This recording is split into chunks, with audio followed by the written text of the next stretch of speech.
Bharatiya Janata party એ સ્વાભાવિક રીતે આમાં પણ આ વખતે પણ લગભગ 30 વર્ષ તો થઈ ગયા, ફરીથી એક વખત જે છે એ પોતાની એકહત્તુ સત્તા દરેક જગ્યાએ જમાવી રાખી છે.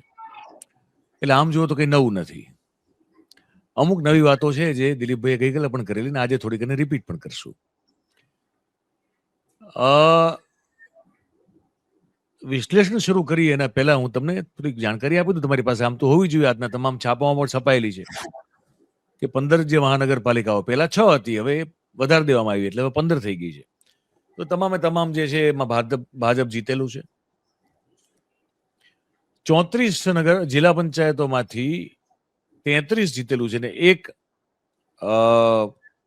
એટલે કે નર્મદા જિલ્લાની જે જિલ્લા પંચાયત છે એ આમ આદમી પાર્ટી જિલ્લા પંચાયત જીતવામાં સફળ રહી છે. એટલે કે ચેતર વસાવાનો જે વિસ્તાર છે ત્યાં આમ આદમી પાર્ટી એ જિલ્લા પંચાયત ઉપર કબજો કર્યો છે. 260 તાલુકા પંચાયતમાંથી 253માં ભારતીય જનતા પાર્ટી અને 84 નગરપાલિકાઓમાંથી 78માં પણ ભારતીય જનતા પાર્ટીએ પોતાનો ઝંડો ફરકાવ્યો છે. હવે એક અમદાવાદમાં કદાચ એવું જોવા મળે છે દિલીપભાઈ કે મારા ખ્યાલથી કદાચ 8 સીટો વધી છે કોંગ્રેસની, હું માનું ત્યાં સુધી. કોંગ્રેસ એમાં વધારો છે, યસ, કારણ કે ખાડિયા જીતા ને, ખાડિયાની જે આખો વોર્ડ જે અગેન એક બહુ મોટી ઘટના છે અને ભાજપ માટે દુર્ઘટના છે. ખાડિયા કે જ્યાં ભારતીય જનતા પાર્ટીનું બીજ રોપાણું, એ ખાડિયા જ્યાં એ બીજમાંથી પછી એ નાનકડું એવું એક તમને કહું કે છોડ પણ થયું, છોડમાંથી પછી વૃક્ષ થયું આવડું મોટું, એ ફળદ્રુપ જમીન એટલે ખાડિયા. એ ખાડિયામાં ભારતીય જનતા પાર્ટીનો એ વોર્ડમાંથી સફાયો થઈ ગયો. 4માંથી 4 જે વોર્ડની બેઠક છે એ કોંગ્રેસના ફાળે ગઈ, જે મારા ખ્યાલથી 50 વર્ષ પછી બનેલી ઘટના છે, હું માનું ત્યાં સુધી.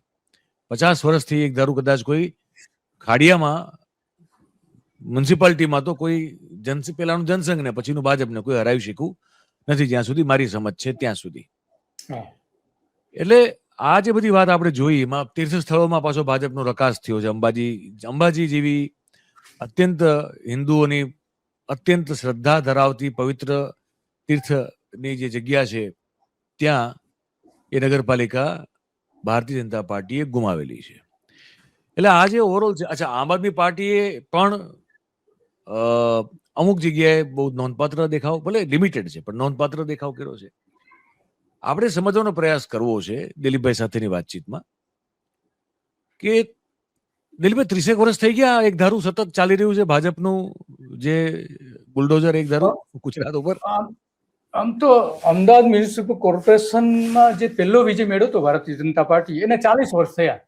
હા, એટલે ઓવરઓલ હું તો જે 2015ની પાટીદાર આંદોલન અને ઓબીસી આંદોલનના સમયને જો આપણે એક વખત સાઈડમાં મૂકી દઈએ તો ઓવરઓલ ભારતીય જનતા પાર્ટી સ્થાનિક સ્વરાજ્યની ચૂંટણીમાં એ સતત દરેક જગ્યાએ મોટે ભાગે મહદઅંશે, કોર્પોરેશન તો બધા જીતતી આવી જ રહી છે અને જિલ્લા પંચાયતો, તાલુકા પંચાયતો પણ મોટે ભાગે કબજે કરતી આવી રહી છે. તો એનો મતલબ તો એ થાય દિલીપભાઈ કે જે કઈ વિરોધ ના વમળો આપણે આ વખતે જોયા તે દર વખતે જોઈએ છે, એવું કંઈક નવું છે. અને હું કોઈ ભાજપના આંતરિક વિરોધની વાત નથી કરતો, હું લોકોના ગુસ્સાની વાત કરું છું, લોકોના મતદારોના વિરોધની વાત કરું છું. એ જે વિરોધ છે એ મતપેટી સુધી પહોંચતો નથી. જો મતપેટી સુધી પહોંચે છે તો મતપેટીમાંથી પરિણામ સ્વરૂપે બહાર નીકળતો નથી. આટલી વાત મને સમજાય. મતલબ કે બધું બરોબર છે. તમામ જે આપણી સ્થાનિક સ્વરાજની સંસ્થાઓ છે, મહાનગરો, નગરો, જિલ્લાઓ, તાલુકાઓ, અહીંયા સંપૂર્ણપણે રામ રાજ્ય છે અને પ્રજા સુખી છે.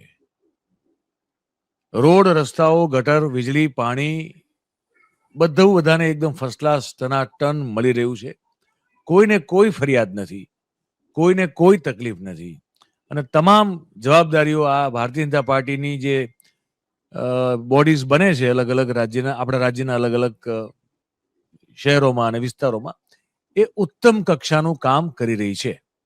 આનો મતલબ હું તો આજે એવો કાઢીશ, હવે બધું જ બરોબર છે મારા ને તમારા જેવા જે વાંક દેખા લોકો છે જેને કશું સારું દેખાતું નથી, અને આપણે આમ તેમ તો બકવાસ કરી રાખીએ છીએ. આપણી સાથે 5, 15, 20, 25, 50, 500 કે 1000, 2000 લોકો જોડાય છે એટલે આપણને એવો ફાંકો આવી જાય છે કે આપણે બોલીએ છીએ એ સાચું છે. હકીકતમાં એવું નથી દિલીપભાઈ. જો હકીકતમાં એવું હોત તો પરિણામ આનો હોત, તો મતદાનમાં દેખાતું હોત. હા, તો દેખાતું હોત. મતલબ પ્રદેશ એકદમ સુખી છે. હા. જે લોકલ બોડીઝના કામ શું છે, લોકલ જે સ્થાનિક સ્વરાજ્યની એના કામ શું છે? એને શહેરના રસ્તાઓ સારા રાખવા,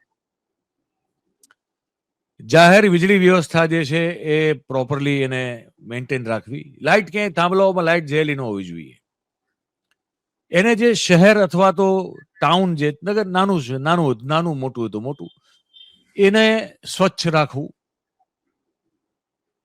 કોઈ પણ જગ્યાએ અસ્વચ્છતા ન હોવી જોઈએ. ગટરની વ્યવસ્થા એકદમ પ્રોપર રાખવી જેથી કોઈ જગ્યાએ ગટરો ઉભરાય નહીં. કચરાના ઢગલા કોઈ જગ્યાએ જાહેરમાં તમને જોવા ન મળતા હોવા જોઈએ. બરોબર છે. કોર્પોરેશન અથવા નગરપાલિકા આધારિત જે સ્કૂલો ચાલતી હોય એમનું શિક્ષણ વ્યવસ્થા બરોબર ચાલતી રહેવી જોઈએ. બરોબર છે. આ બધા બેઝિક કામ, હું માનું છું કે આ બધા કામ સુપર ડુપર થઈ રહ્યા છે આખા રાજ્યમાં. ગામડાઓમાંથી માંડીને શહેરો સુધી કોઈ નાગરિક દુઃખી નથી. જો હોત તો આ પરિણામ ન આવત. હવે સાહેબ આપનો વારો. એટલે મયુરભાઈ, આ તમે વાત તો સાચી છે કે આપણે વારંવાર કહીએ છીએ કે ભાઈ લોકોની સમસ્યાઓ છે, બતાવીએ છીએ, એના વિડીયો બતાવીએ છીએ, લોકોના નિવેદનો પણ બતાવીએ છીએ કે હા અમને સમસ્યાઓ છે. તો મતદાનમાં તો એ દેખાતું નથી. આપણે જોઈએ છીએ આપણે દિલીપભાઈ ખેડૂતોને માથે જે ત્રાસ ગુજારવામાં આવી રહ્યો છે એના ઉપર મારા ખ્યાલથી સૌથી વધારે એપિસોડ આપણે લોકો દેખાડ્યા છે. 24 એપિસોડ બતાવ્યા અલગ અલગ વિસ્તારોના, અને આપણે હજી બતાવવાના છે. આપણું કામ છે, આપણે કરવાના છે, એનો કોઈ સવાલ નથી.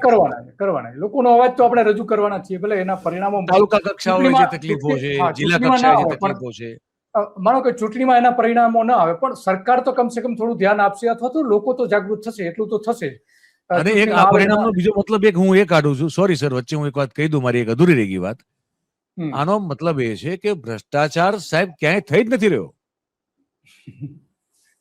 આપ સમજો, તમામ કામ જે છે આમ ચપટી વગાડતા લોકોના થઈ રહ્યા છે. કોઈને એક રૂપિયો ક્યાંય આપવો પડતો નથી, કોઈ ક્યાંય હેરાન થઈ રહ્યું નથી. બધું જ એકદમ મેં કીધું કે રામ રાજ્યની પરિકલ્પના મુજબનું ગુજરાતનો વહીવટ ચાલી રહ્યો છે. આ પરિણામથી આ સાબિત થાય છે.